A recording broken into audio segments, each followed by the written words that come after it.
Run it up, then run it back. Run it up, then run it back. Run it up. Woo, bright and early on a Monday. We are back in studio. Look at us. Just look at us. It's hot in here today. Is it hot in here? I think it feels good in here today. Oh, man. You're probably having some issues internally. Chandler Parsons, Lou Will there on the end. My name's Michelle Beadle, Charania. Oh! There's Shams. TV star.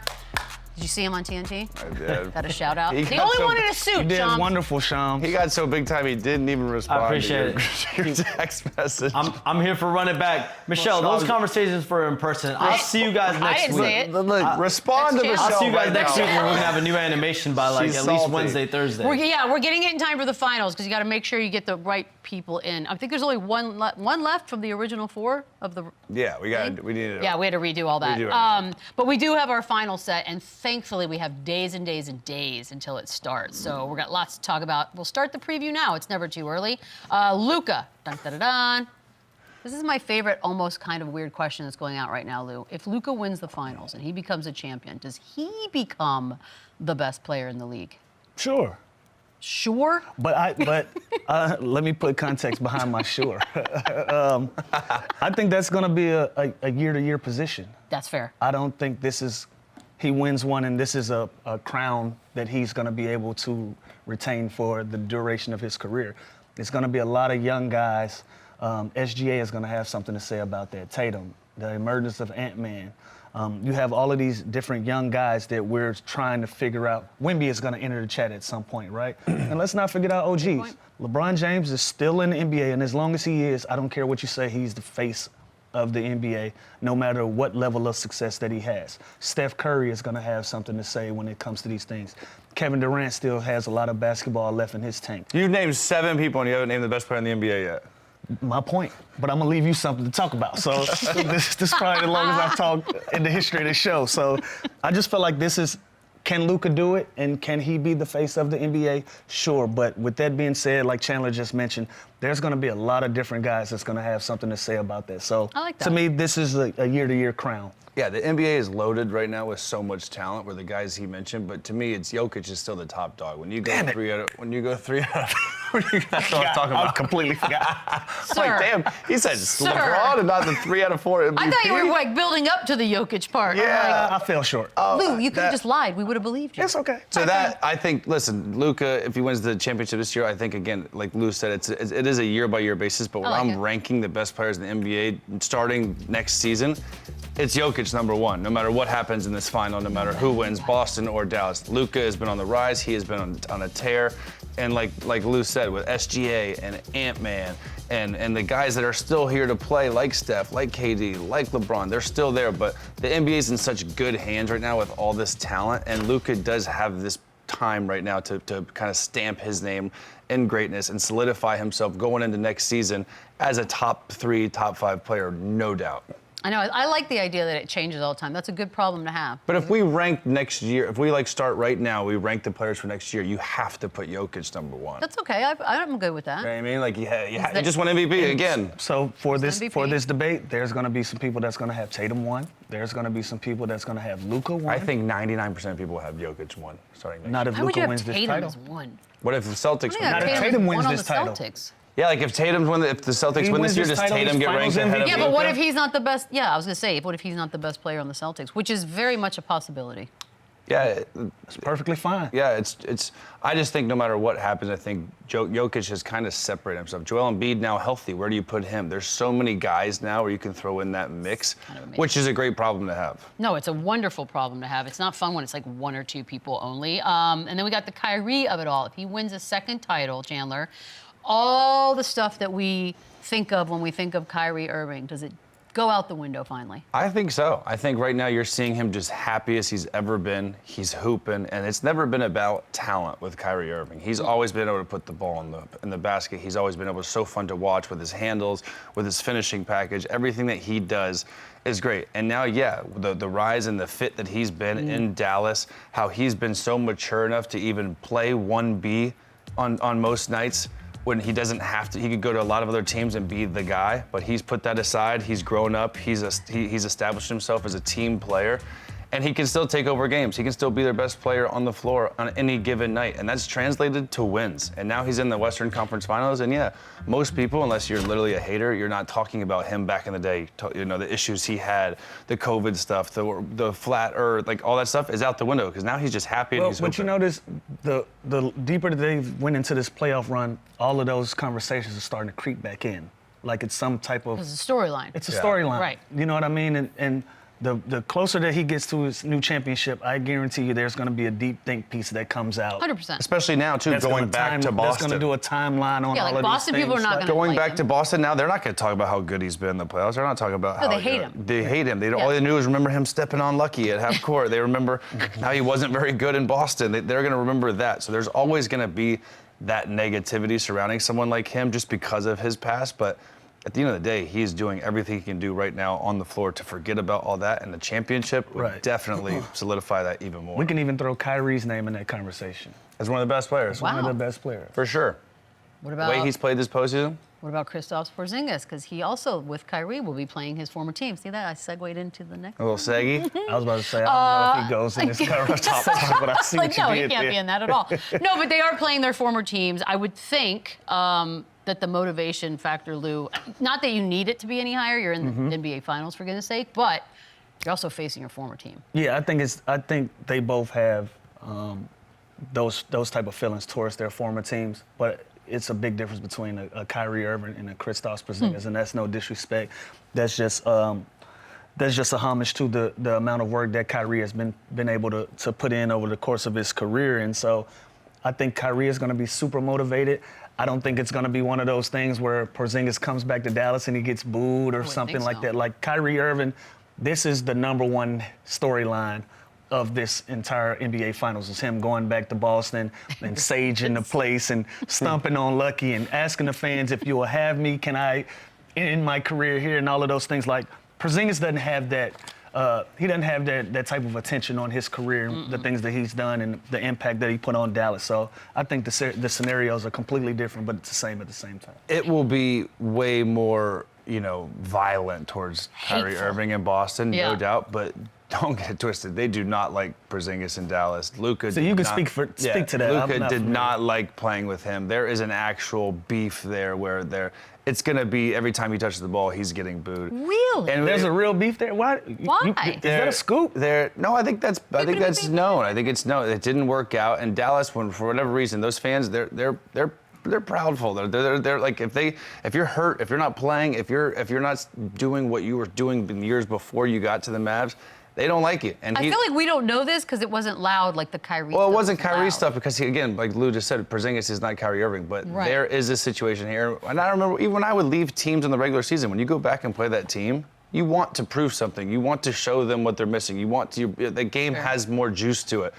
Now we're talking about the NBA Finals, and this is how it's matching up. So yeah, I think there definitely is more motivation for both these players. It'll definitely be more gnarly in Boston for Kyrie Irving, but I guarantee you Porzingis gets booed every time he touches the ball. Really? Yes. I feel like we should take that bet. Every time or just the beginning and then like... What is he planning? I don't even know. Well, glad you asked. Oh, you know what? Well, We'll let's segue call into it our that. friend Shams. Let's bring Shams in right now. We are going to see Kristaps, right? Right. Well, he's gonna have a better picture today. He's gonna practice today. I think the Celtics and Porzingis will have a clearer picture from what I'm told today. But he's tracking well. He's progressing, and I think there is great optimism around the Celtics, around Porzingis. This is now about 5 weeks since the injury that he had in late April, and yeah, he wants to play. He wanted to play in the last series in the conference finals. Who knows if he would have ever gotten a chance if it went 6 or 7 games. It never did. They swept. But they'll know today more. They'll know tomorrow more. But he is tracking well with his calf injury. He's got to get through every single day. But there is optimism in Boston. Shams, is that a scoop that is dropped, or is it known that there was a disconnect beef there, right? They didn't get along great in Dallas. That's a scoop, bro. I never Feels heard that scoopy. before. Does it feel scoopy? I'll let you take the lead on that one, Chandler. But I do think on the court there was certainly a friction as far as the way those two guys played. I think Porzingis has even spoken about the fact that when he played in Dallas, he really wanted his post-ups. He wanted the ball in the high post, the mid post, and he wanted his touches. But then he goes on to play in Washington. He goes on to play now in Boston. And he's become more well-rounded. He's not afraid to be a pick-and-pop player. He's not afraid, he's willing to just allow the game to come to him, whereas he obviously was coming from New York where he was a star. He wanted the ball, and he wanted touches. And listen, anytime you play on a team with Luka Doncic, you're not just going to get the ball every single play down the floor. You're not going to get the ball every other play. It's really a game where the ball's flowing well. And you see this Mavericks team, I saw them on Thursday night up close and personal. The way that the ball moves, and yes, it's going to be mostly in Luka Doncic's hands, Kyrie Irving's hands, but Derrick Jones Jr., P.J. Washington, Daniel Gafford, guys that come off the bench, Jaden Hardy, the ball's moving, the ball's popping, and I think you have to give Luka Doncic a lot of credit. He's a different player than he was when Kristaps Porzingis was in Dallas. You know who it's worse for? Not Kyrie or Porzingis. It's worse for Grant Williams. He was on the Celtics. Why He was you on do the that? Celtics. That's a good call. Then he gets Chandler. moved from Dallas to Charlotte. And now both his former teams are playing in the finals. And he was salty about not getting a tribute video going back to back. He was. He is the big loser in And this. by the way, there have been so many feel-good pieces about the guys who've been moved from, like the P.J. Washingtons, the guys that it's the opposite, Everybody landed on their feet. except for Grant Grant Williams. That sucks. We might do a whole special on Grant Williams. We got time before the finals even Yeah, start. that's a bad beat right there. That's nice, Chandler. Thanks for bringing that up. Jason Tatum. As far as there have been some great Celtics names Damn, that sucks. over the years. I know, now we're just stuck on Grant Like a Williams. little Can we snippet get I eyes on threw Grant there. Williams? Maybe he'll come on the show. Get him in tomorrow. Let's bring him in. A therapy session. If he wins a title, where would you put a Jason Tatum in that world? It's so hard to rank him with the Celtics just because how many championships and the know. tradition that they have. You look at guys like Russell and Bird, McHale, Havlicek, Kuzi. I got him number 9. Really? Paul Pierce is above him. Kevin Garnett's Paul probably Pierce, above him. Bill Russell, Yeah. Larry Bird. I mean, they got 96 numbers Dennis already Johnson. retired. Like, there are so many players to where, like, this is a situation where you can't even rank him yet. You just have to give him time, and I don't think they're going anywhere. I think the Celtics are going to be so competitive for the years to come, and they dominated up to the finals for his whole, basically, tenure there. So it's hard to put him in, put a number on it right now, but he is so talented, and he is so good, and he is for real, and they're going to be here for a really long time. So I don't want to rank him because it's not fair to the guys before him, and it's not fair to him because he has so much time left. But he's on the right trajectory to be one of the great. He's already one of the best players. It's just career-wise and resume-wise, he's not close to those guys. Because what if when it was all said and done, this is the ceiling for Jason Tatum's Celtics? Like, they just can't ever get it done in the finals. Then you can't really have the conversation of where he is in best Celtics world either, because they have so many champions. I just don't see that happening. But I think Lou had they're him at 9. They're going to get a couple. Yeah, just because of how the impact that the other guys have had. These guys are literally the fabric of Boston Celtics green and white. And so for him to be added to that list, I think it's going to be just that. He's going to be added to a list that Bill Russell and Larry Bird and John Havlicek and all of these guys created. Even get down to the second generation of those guys. Paul Pierce, KG is considered a Celtics great now, even though he was a Timberwolf throughout the majority of his career. Like a lot of guys, Robert Parrish, Sam Jones. These guys are the Boston Celtics fabric, and I think he's the little brother of that. So with that, I don't think he ever trumps a Larry Bird or a Bill Russell. He comes in 3 and out. Yeah, and That's fair. that has more to do with the franchise than him. I agree If he with was that. on another franchise, we're talking about Correct. he was on a lot of them, not the Yeah, a Lakers, bunch. not the Celtics, but there's so many other franchises where he would be the best player already without a championship. If he was a Clipper, he'd be the He'd one damn near be jersey the best retired. player. Yeah, it's just a matter of he's on If the he wins. most historic franchise, Yeah. him and the Lakers so it's a tough ranking for him because of the history there. You really have to earn the ranking. And even if he wins this year, it's not like he goes up much because there's still 15 guys with way more than that. So it's going to be a slow grind for him. Which is fine. But then I ask you this, Lou, and it might be the same answer of the guy we're just talking about, but if you pick a player in these finals with the most pressure, who is it? Drew Holiday. He ain't getting a night off. Fair enough. He's going to have a marquee matchup every single night. It's not going to be a night off for Drew Holiday, and I think that's what kind of sets Boston apart from Dallas going into these finals. I like Boston because both teams have dynamic duos. Only one has a Drew Holiday. Only one. Drew can go out there and not score a point and have a huge impact on the game. And the second person I'm going to give that to is going to be Jaylen Brown. And I give it to Jaylen Brown because he publicly went out and said this year's championship or bust. if we don't win a championship this year, it's a complete failure. So for him to have the what's a better word than that word?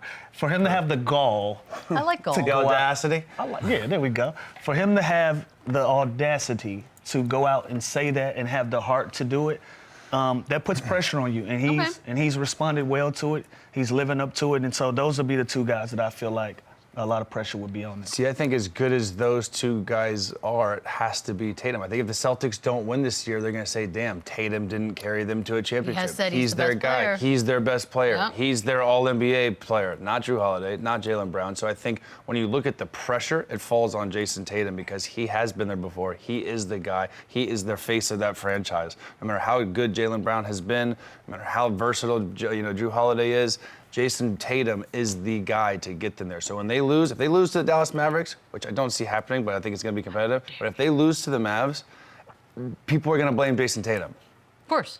Especially if he has That's games. that's what happens when you are the best player. You have the highest expectations. You have the most But pressure also, on if you. you're the best player and your games aren't as good as other players on your team, then it's deserved. I don't know that it's just like we're throwing blame at you. Right, and Jaylen Brown has been damn near just as good, if not better, than him this Agreed. postseason. So that I think that if anything, that's going to help him win. Right, and we got to cut that narrative. We got to try to slice that in half because if Kyrie outplays Luka, nobody's going to make a fuss of that. But I think if the Mavs lose, I think they're supposed to lose. It's different for them. But I feel like if they were the favorite and they lost, it would be more Luka's fault than Kyrie, because he's the 1A, not 1B. Yeah, but they're so far underdogs where they're not gonna be like, Yeah, they have damn, less. Luka blew this. They're gonna be like, no, they lost to a better team. But do we ever have Jason Tatum conversations without Jaylen Brown being mentioned and vice versa? No. No, I feel like they're they are a 1A, package. 1B. They're a package. They're a package. So we got to start branding them as a package and stop trying to say they're different than. Yeah, it should be they win together, they fail together. If they didn't, they're a package. I agree they're with the that. best duo, right? I think we did Every time rankings we this have a year. conversation about one,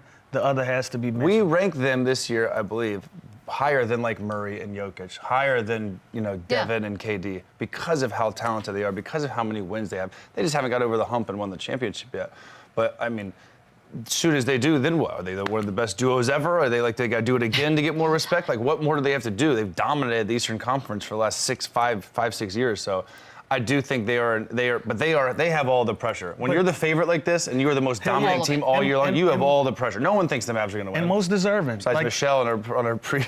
I do. Like I we're think they still are. trying to find something wrong with this team, and we're criticizing them. They're 10-2 in the postseason. Can you imagine LeBron being 10-2 in the postseason going into the finals? Oh, we'd be praising. We'd have crowned them already. But instead, these guys, we're still like, I don't We're nitpicking. know. We nitpick on the Yeah. Celtics for whatever reason it is, and they have been dominating in the postseason and the regular season, and There's something about them. It's like they just don't capture the fans as much as other players do. I don't know if it's a charisma thing. I think it's don't just know. they've had such expectations because of how talented they are that when they do have a bad game, when they do lose to the Heat by 20, when they do lose to Cleveland, we're shocked. Okay, but we've had And they're a players like 60-win team, Warriors. by the way. We've had teams where you're like, okay, if they fail, I mean their version of fail is different than anybody else's. We don't crush them, and I think it has to do with the players themselves. You know why? Because Golden State We just don't rarely know fail. the Celtics. But I also think we're talking championship or bust to the Celtics this year, which I don't think that was fair because I think there's so many good teams they had to go through. But now that it's them against, But they put that out there. But now that it's them against Mavs, it's championship or fail. If you lose this championship to the Dallas Mavericks,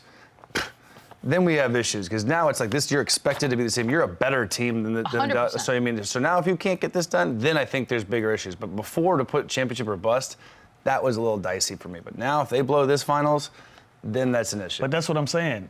They said it, and they're there. Because they believe it. They should. They're the best team in the NBA. They've been the best team all year long. We're not having a woulda, coulda, shoulda been conversation. Like, they're in the NBA Finals. Yeah. They put that expectation on themselves, and they're in a position to accomplish it, But it's still with them being in that seat, we're still trying to find something wrong with it. You know what I mean? We're still saying they're not dominant. We still don't like their style of play. It's like at some point, we got to realize that these guys might be the real It's crazy because if Dallas comes we'll see out on and Thursday. Luka plays unbelievable and Kyrie plays unbelievable and they just beat them, we're not going to talk about that. We're going to talk about what Boston did wrong. Yeah. You know what I mean? Yeah, we are. We're just going to nitpick Not only that, them we're going to be again. like, woo, we got to break up Tatum and Brown. Yeah. Is there a world in which that would ever happen?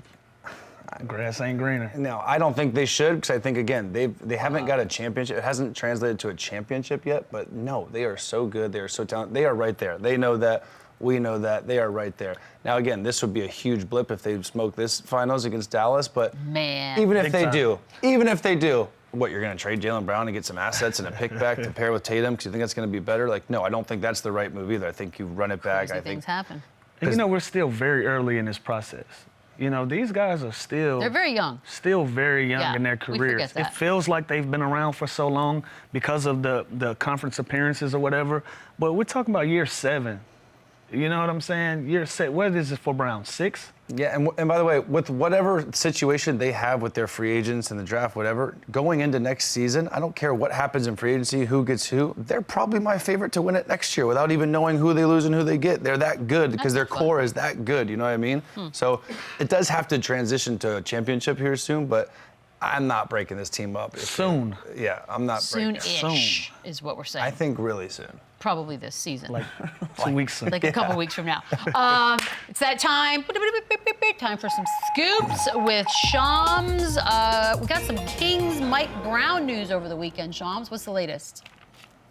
Mike Brown and the Kings, they've agreed to a 3-year, $30 million contract extension. There were some pretty contentious negotiations between Mike Brown and the Kings. Mike Brown wanted 10 to 12 million a year. The Kings really initially were offering around 7 million per season. They came up on their offer, had to retain their 2023 Coach of the Year. He had a mutual option. He could have essentially opted out of his contract after next season. So next season was basically the last year of his deal, but Coach of the Year last season ended a 16-year playoff drought in Sacramento, and then they won 46 games this season. So Mike Brown gets his money, about $10 million per season on a 3-year deal. It's really comparable to the deal that Jason Kidd signed with the Mavericks. Jason Kidd also signed a 3-year, I'm told, $26 million extension with the Mavericks. So now Mike Brown locked in Sacramento. Finally, they have stability.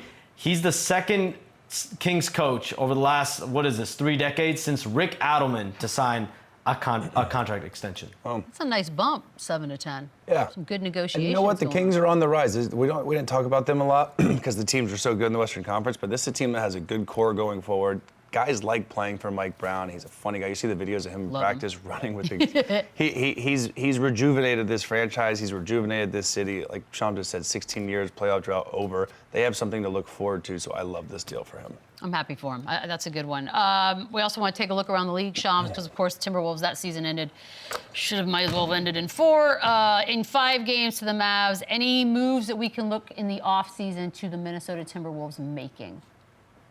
The Timberwolves want to keep their core. They've got 6 players right now: Anthony Edwards, Karl-Anthony Towns, Rudy Gobert, Jaden McDaniels, Mike Conley, Naz Reid. That's 6 players. They've got them under contract for almost $182 million. The luxury tax is $172 million. So unless they're trading one of those guys, they're going into next season for the first time under Glenn Taylor's ownership, paying the luxury tax. And Glenn Taylor, we know about that ownership battle right now. There's a war going on behind the scenes. Glenn Taylor against Alex Rodriguez and Mark Lowry. I'm told that they're going to figure out a date for their official arbitration to figure out the future owner of the Timberwolves. It'll be sometime this week. They'll find the date. I expect that arbitration date to be sometime in August or September, where they're going to work to decide who the actual owner is going to be moving forward. But the other big thing is Tim Connolly has an opt-out in his contract. He has some days here to make a decision on his option.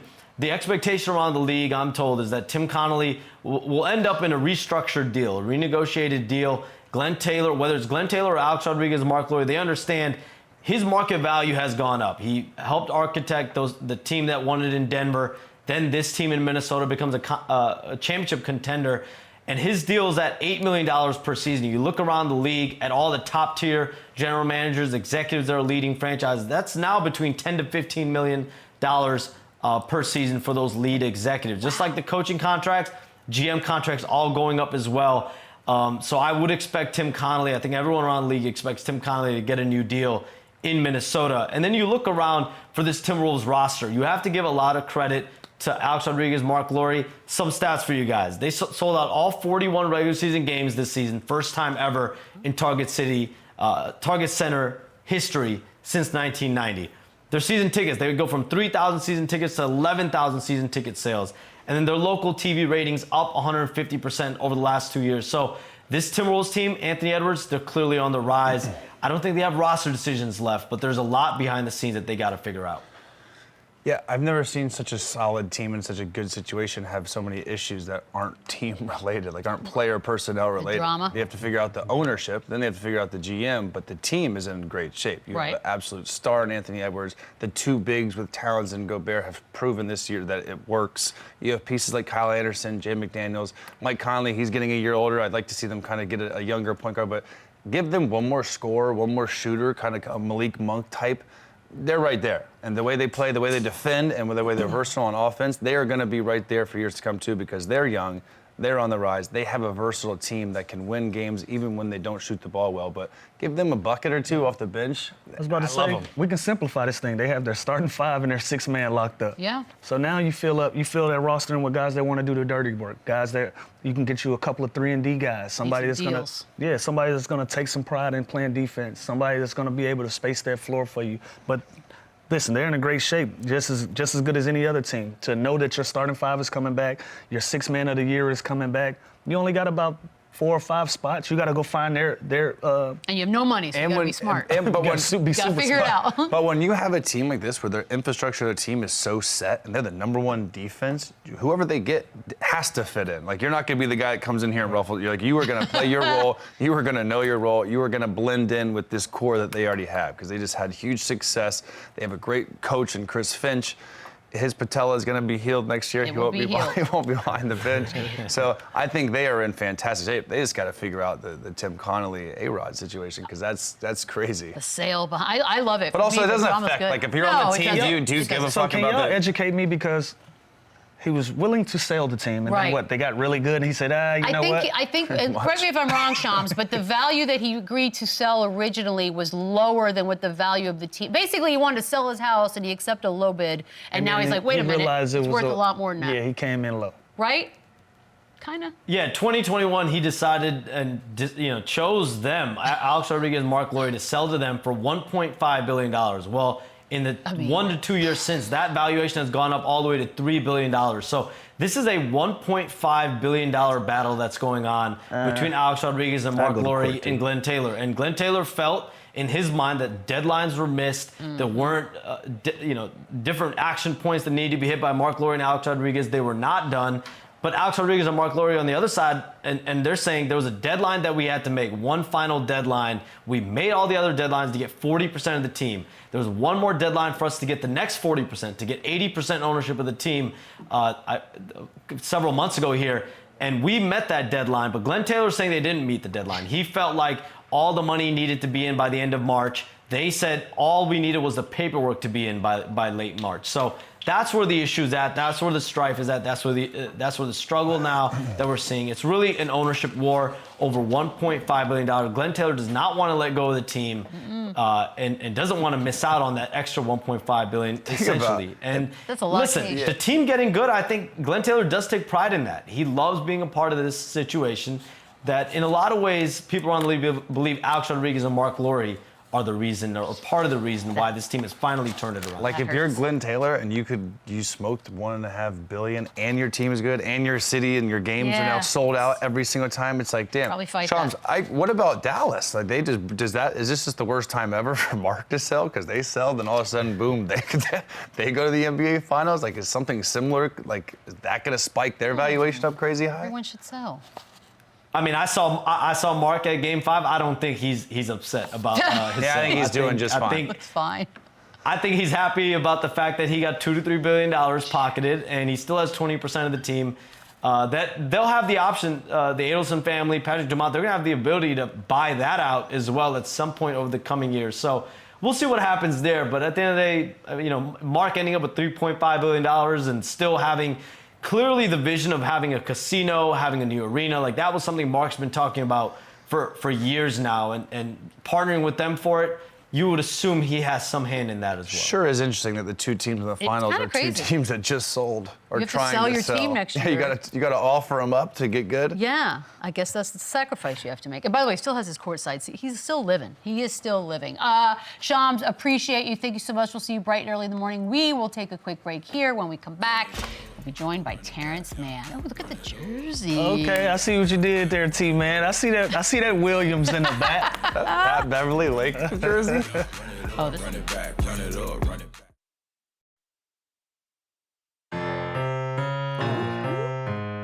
I'm the man, yeah, you know it. I'm the man, yeah, I show it. From above, from Terance Mann. Flex on the mall, I'm the man. Yup, he's here. Terance Mann joining the show bright and early. By the way, bright and early because you're out here too, so thank you, first of all. Secondly, I'm seeing a Williams jersey back there. I'm seeing a lot of jerseys. Tell us about the wall. Okay, Lou, settle down. The Hawks. It's my dog. Yeah, Right? I mean, I didn't move his jersey in the way for this video too. I put the camera on. I was like, oh, look at this. I appreciate But it. no, it's just a wall full of jerseys of people, you know, close friends that I play with, and some of my vets that helped me out get to where I'm at. I like that. Dope. I like the way it looks. It looks very cool. Obviously, Lou was one of the vets during your rookie season. I can't even imagine the life lessons and wisdom that this man imparted on you. Is there being funny? No, I'm completely serious. Can you share anything with us? What was he like as the old guy? You know, he was a great vet. You know, he taught me how to prepare for games. You know, no matter what's going on in your personal life, I think he was the best at just getting ready and preparing for games. That was one of the biggest things that I learned from Lou. I learned a lot of off the court stuff, a lot of off the court lessons he taught me. But yeah, it was tough being a rookie during that season, especially because we had the bubble too. Yeah. It was. We put T-Man through the ringer. He took it like a champ. I know. Is there hazing? Like, how does it No, work? we had the idea of never hazing. We wanted to teach our young guys to be men. We didn't really subscribe to the hazing, but we did run a tight ship though. You know, we had some things that was non-negotiable, and we treated our rooks as a Like what? as a unit. The hazing shit is whack. Like that's, Yeah, we were never into that. Like, we don't want our rookies to, like, because we never wanted anybody to think No. that you can push us around and play with us. So what we look like having T-Man with a Dora the Explorer backpack on or something Oh, like that. cute. Yeah, it's We like- never subscribed to that type of activity. So we always just tried to give them some game. But like, so what do rookies have We to do had then? we had a snack food, yeah. bag, go pick Okay. up food, Fair enough. things of that nature. If something was requested, we expected it to be delivered. All right, that's not too bad. Yeah, and as long as you get it done, you're good. You're good, man. So it was cool. Don't get it done. Terrence, Don't get it done. They get a little dicey. As long as you're a good little sport dicey. about it, I feel like you're fine. T-Man was the best. Shout out to T-Man, Mir Coffee, all the guys. They were the best. By the way, I used to work out with Drew Hanlon this summer, and when T-Man was still at Florida State, he'd always come and he'd be in the runs. And it's fun to see how far you've come from those pickup games in the summer, just grinding while you're still in college. It's awesome to see how much you've grown, Terrence. But this year, you guys lost to the Mavs in the first round, and you're on record saying that guarding Luka is not fun, which it doesn't look very fun. What's the worst part about going up a guy like that? I think because he's just not too worried about the primary defender. You know, he's going to play at his pace. It's hard to speed him up. It's hard to get him to do stuff that he doesn't want to do because he's just locked in on his game and he's going to do what he wants to do. So it's just tough, man. It's tough, and you think it's easy. You think you know he's going to get to that left hand and get to that step back, but you know sometimes he might pump fake. Sometimes he might get to left, step back. You know, you might read it and he'll between legs go back right and go by you. So it's just not fun. Yeah.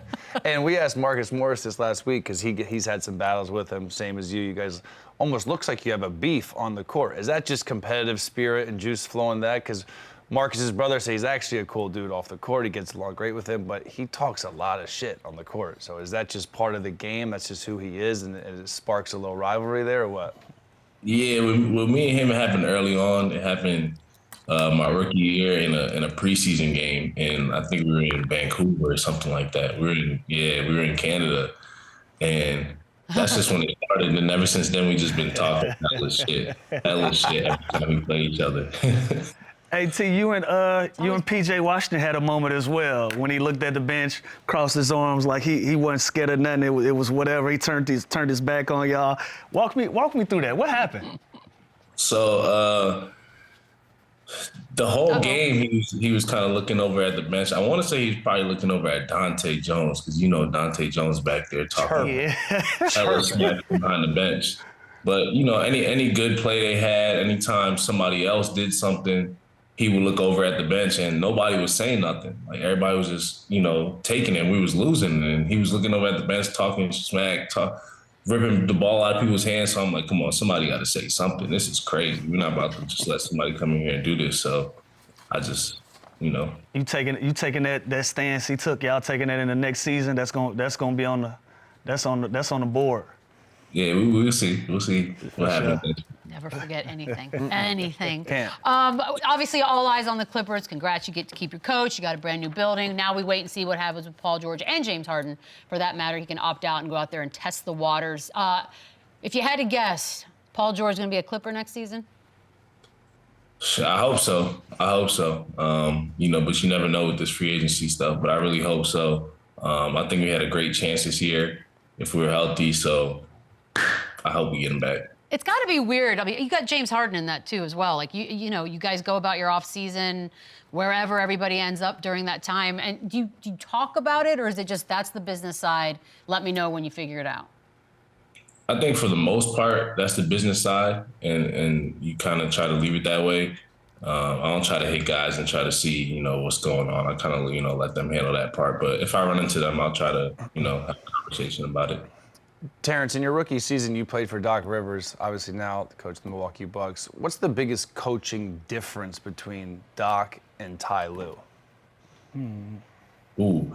Look, I had the same reaction, T. I just did the same thing. Yeah, it's not too much different. They run the same things. They're about the same structure. A lot of the same stuff going on.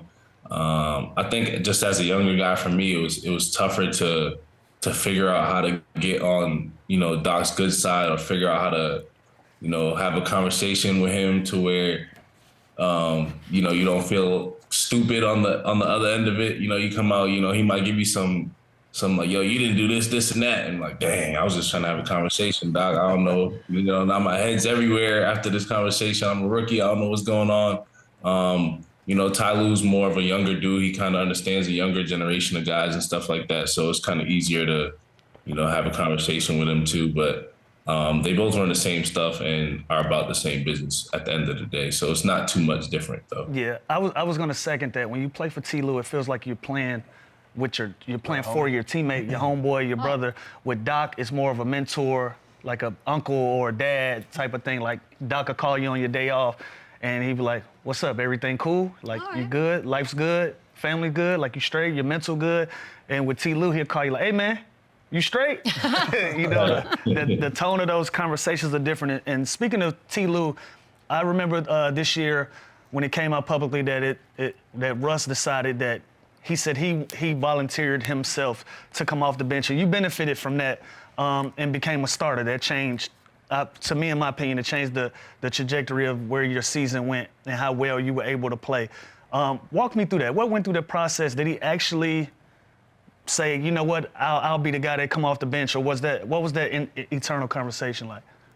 Yeah, I'm pretty sure from what I've heard, he went in, and because I think we went on a 6-game losing streak or something like that, and I think he went in and was like, if it benefits the team, I'll come off the bench. And as soon as he did that, I think we went 30 like something and 8 or something like that, something crazy like that, or it might have been like 28-5.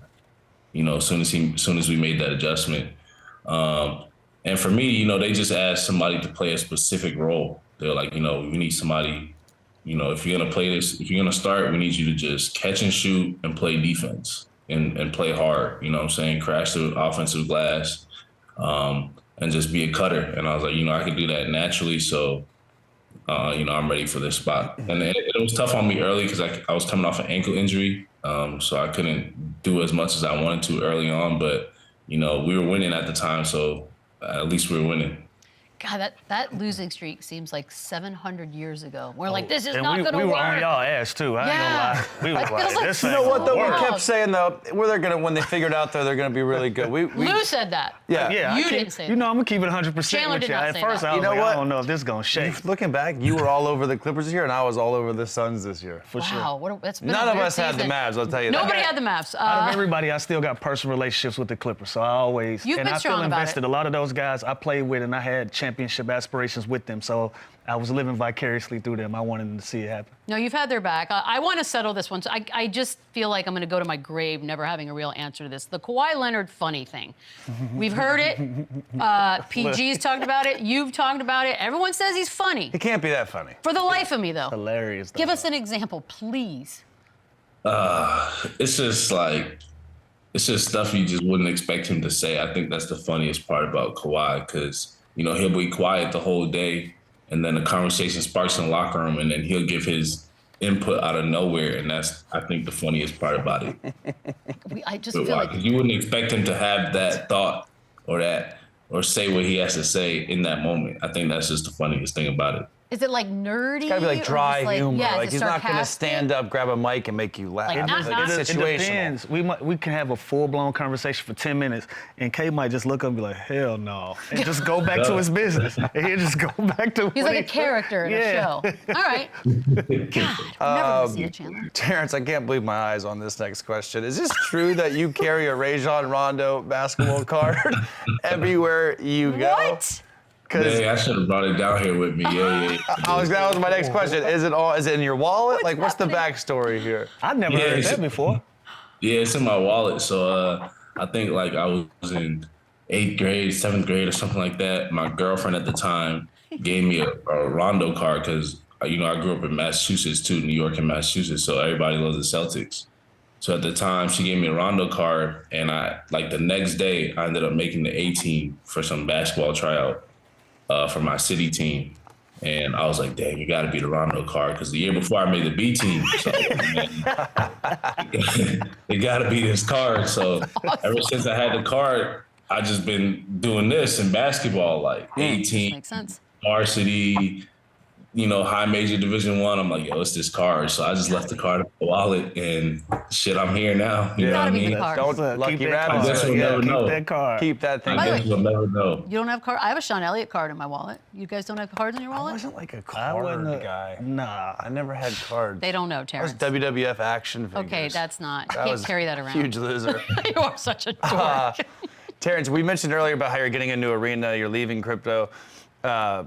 How excited are you in that? And is it true that being a Clipper, I got to ask you too, did they treat you guys differently? Because that's the Lakers gym. Like I've heard people say that they treated Clippers players like slightly worse. Only thing that's weird to me is when it's an actual Lakers game, it's a little weird. That's when we get treated different. When you guys play the Rockets, they're fine. They're Yeah, nice. for the most part, I feel like that's our arena when we're there for us. But when we play the Lakers and it's their home game, it gets a little tricky. Like our families have to Yeah. park somewhere different. Some of our access is cut off. crazy. Yeah, it's a little weird, but it's T-Man. It's really on the family. It's really on the family. You know, the family got to go through it more than we do. Really? Everything's different for them when we play them. Get a little how shy hyped way though out. going into this new Hell yeah. shiny, new arena starting next year? How hyped are you looking forward to that? Oh yeah, I'm hyped about that. You know, having our own space, to be able to I think we're gonna be practicing there too, so that's gonna be dope. We're just gonna take full advantage of that arena. Wait, but your locker doesn't change at Crypto, right? No, you same have your locker. same locker. But it's is it the lesser No, of Like the two? family room is literally We different. have our own locker room. The family room's different though from when you're a home team. Yeah, or when you we play don't have Lakers? family Terrence, they're room. just Well, going to they got argue like a- amongst themselves. Jesus This Christ. one- I never even thought about this. I know, but also there's a lot going on. We appreciate you getting up early. Thank you so much, Terrence. Enjoy the off Sir, season. appreciate it, T. Good, thank you. Thanks for We'll having take a me. quick break. Come right back. I got a Sean Elliott card I keep with me all times. Like you don't have it on you. The running back. That's Manos of Familia. These are some memories. Just because. This is insane. Hey. Time. And he hurt his leg on it. Was it Yeah, worth this is it? actually a Probably sad not. memory. Like everyone in this clip got hurt. And It's this is Do you remember what the crowd was like? look at OG. It's crazy that this is actually done in like a game, right? well, did he try to pull this off? Well, he did pull it off. He pulled it off. Yeah, but then he got hurt. Was it worth it? He pump faked a 7-footer, stepped through, and then dunked Look on at that. Hurt. all defensive hurt, player. Hurt. 3 of those dudes did not get to be at. Everyone on the Knicks ended That's up getting hurt. insane to me. A by the way. rare Brooke Lopez dunk. How Oh, my Lord. dare you, Lou? We've It seen is a rare. couple, I bet you this is dunk number 6 on the season. maybe, And he had 8 total. but it was a good No one. block, no call here. Was it- I mean, there's some The intimacy newts on the head going there. on. I don't like the newts on the head at all. Jason Tatum. Travel. Caleb Martin, you can't. Oh, come on, man. Caleb Martin's gonna get a little bag this summer, though. Good for him. Bags are fun. Goodness. You got a bag, all right. He's getting a bag. You like that Bag of- joke right bag there. of nuts? Look, yeah, I knew he was gonna take it too far. I should have said. The whole I point threw is it you loud. don't My say fault. it out loud. He meant the bag of nuts on his head. Yeah, of course. Yes, that's where you put them. No, this was nasty. This was one of the best I moments. saw this in real time. This was nasty. It was silly. Not even bad defense either. He just boom, boom, Ting, boom. Ting. There's just nowhere else. KD came over. Yeah, no. KD What was is late this on his KD business video in the decision. club practicing his jump shot? What is that? That's normal. Is that You- old? No, you get out of bed, you're gonna work on your Yeah. you gonna All work right, on your well, jab step. Sad I asked. Yeah. I've been jabbing all episodes over there. Just practice my golf swing. Yeah. Good God. Oh, Zucci, man. What's Zucci Man doing? It's Zucci. What's Zucci Man doing right now? Yeah, right now. Zucci overseas. He has a beautiful family. for him.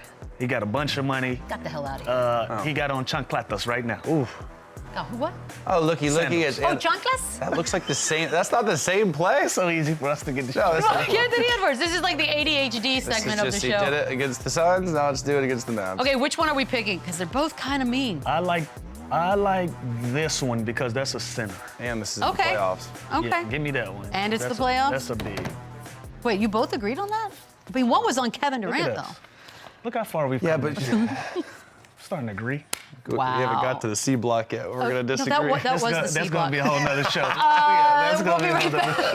back. What is wrong with you? Not by Caitlin Are Clark. we going to a break? Are we going to a break? Yeah, we're going to a break. Yeah, why not? We can just roll. keep it rolling Let's keep too. it rolling. Yeah. We don't need commercials. We really don't. What if the camera spins around? I was like, okay. Yeah, yeah, we're like. Run it back, run it up, and run it back, run it. We got one big You Buying That, of course, brought to you by Gilbert Arenas. Said that Steph Curry is not a generational talent. Says that you can't mimic it. Tripping. Is if you are generational. I what? don't like this take from Gil because Gil has a son that's in youth sports. He's a high school player. So Gil is very aware of what's going on in these high school gyms, these AAU gyms with these youth players. And they are all trying to mimic the way that Steph Curry plays. We're starting to see guys cross half court, trying to shoot off the dribble, launching threes. Even on the women's side, they're launching threes at an all-time high. The whole game has changed. In the NBA, from every level, the game has changed because of how Steph Curry plays. That can be mimicked. He's the best shooter in the history of NBA by 10 miles. Come on, yeah. He's damn near ruined the game, Yeah. which means Yes, he's come on. generational. gotta Every be that. kid wants to shoot from half court, and I understand what he's saying about his physicality. He's a dime a dozen when you look at his But it's body. more than one Which way is to what be a makes him generational so- talent. Yeah, like that his- makes you a generational Yeah. talent That because makes I'm him doing it my even way. more generational. Correct. That his body looks the way he does. He's not this LeBron or Wemby type, and he still has never been emulated. No one's even come close to his shooting ability. Stand still, off the dribble, off a screen. So when you have an elite talent like that, when you're the best ever to touch your basketball or something, Steph Curry that's not is one of the- generational. I don't know what is. He's one of the few small guards that has had the level of success he's had. You go down the list of small guards. Steph Curry is the only There's four-time one champion. Steph Curry ever. That is Ever. generational. That's There- it. It's not even. This is. not Guys by- that are I think the 6'3" and under. definition of generational is getting lost in there. Maybe he just has a different interpretation. No, I think Gil just wanted to say something crazy and it worked. That's it. Derek Jones Jr. and Isaiah Joe tomorrow. Eric Jones Jr. What a get. Enjoy that. Love that. Thanks for reading. Wow, we got someone.